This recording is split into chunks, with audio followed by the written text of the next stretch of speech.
A ver, ¿nos hemos parado a pensar alguna vez por qué hacemos cosas que nos hacen daño? ¿Por qué repetimos comportamientos que, lógicamente, no tienen sentido? Casi como si una fuerza invisible nos empujara. Bueno, pues en este análisis vamos a recorrer el camino oculto que, según Sigmund Freud, nuestra psique traza para crear eso que llamamos un síntoma. Es un viaje fascinante, un poco laberíntico, al corazón de nuestros deseos y nuestras defensas. Para meternos en faena, vamos a seguir una ruta muy clara. Primero vamos a dejar claro qué es un síntoma para el psicoanálisis, que no es lo que parece. Luego nos iremos al origen de todo, la frustración. Veremos cómo la mente viaja hacia atrás, al pasado, y cómo eso desata una auténtica batalla interna. Y finalmente entenderemos cómo de ese conflicto nace el síntoma, una especie de pacto, y cómo emerge como el famoso retorno de lo reprimido. Lo primero de todo, y esto es clave, es que tenemos que cambiar el chip. Normalmente pensamos que un síntoma es el problema, pero desde esta perspectiva es algo mucho más profundo. No es la enfermedad en sí, es más bien una pista, una señal. Y aquí está la madre del cordero, la pregunta del millón que el psicoanálisis intenta responder. Es el gran misterio de por qué a veces nos autoboicoteamos, por qué hacemos cosas que nos perjudican aunque una parte de nosotros grite que paremos. Es algo que en mayor o menor medida a todos nos suena.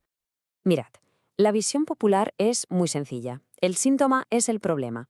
Si tienes un tic, una fobia o ansiedad, la cura es quitarlo y listo. Pero el psicoanálisis le da la vuelta a la tortilla. Dice, un momento, el síntoma no es el problema, es un mensaje cifrado. Es solo la punta del iceberg, una señal que nos avisa de que hay un conflicto mucho mayor escondido bajo la superficie.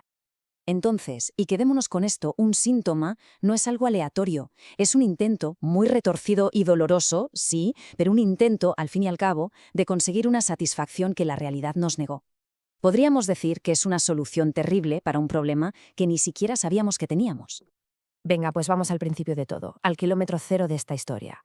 Todo empieza con un choque frontal entre lo que queremos y lo que podemos tener. El viaje arranca con lo que Freud llamó frustración.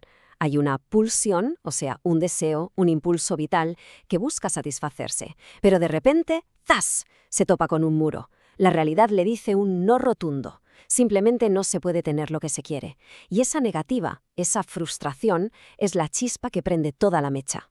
Y claro, cuando esa energía psíquica, la libido, no puede avanzar, no se desvanece en el aire. ¿Qué hace? Pues da media vuelta y empieza una retirada estratégica hacia el pasado. El primer movimiento es hacia adentro. La energía se desvía del mundo real que ha resultado decepcionante y se refugia en el mundo interior, en la fantasía. Es un primer escondite. Por cierto, a este proceso Jung lo llamó introversión. Pero ojo, esta retirada no es a lo loco. Una vez en el mundo de la fantasía, la libido emprende una regresión, es decir, un viaje en el tiempo hacia atrás. ¿Y a dónde va? Busca aferrarse a los puntos de fijación de la infancia, o sea, a esos momentos o etapas de nuestro desarrollo donde encontrar satisfacción era mucho más fácil, más directo, más seguro. Pero claro, este viaje al pasado no es un paseo tranquilo por el campo. Al contrario, es justo en este momento cuando se lía parda y estalla un conflicto interno tremendo. Y aquí tenemos la guerra civil psíquica. Por un lado está el yo, esa parte de nosotros que se rige por la realidad, por las normas, por nuestros ideales, que dice, para el carro, esos deseos infantiles son inaceptables ahora. Pero por otro lado está la libido que solo quiere placer y grita, me da igual, necesito satisfacción como sea. Es literalmente un choque de trenes. ¿Y cuál es el arma principal del yo en esta lucha? La represión. Es un esfuerzo activo, constante, para empujar esos deseos inaceptables de vuelta al inconsciente, para hacer como que no existen. Pero hay un problema. La energía de una pulsión no se destruye, solo se transforma. Como en esta batalla no puede haber un ganador claro, a las dos fuerzas no les queda más remedio que llegar a un acuerdo. Una tregua muy extraña y sobre todo muy dolorosa. Y esto nos lleva a la gran paradoja, al corazón de todo este asunto.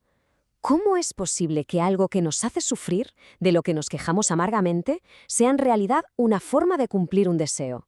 Parece que no tiene ni pies ni cabeza, ¿verdad? Pues bien, el síntoma es precisamente eso, un compromiso, un pacto ingenioso.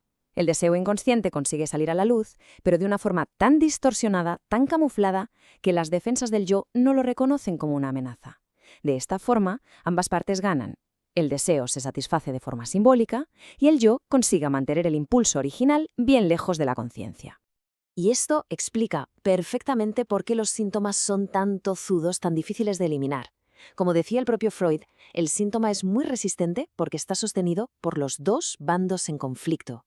No es un enemigo externo, está alimentado tanto por la fuerza que reprime como por el deseo reprimido.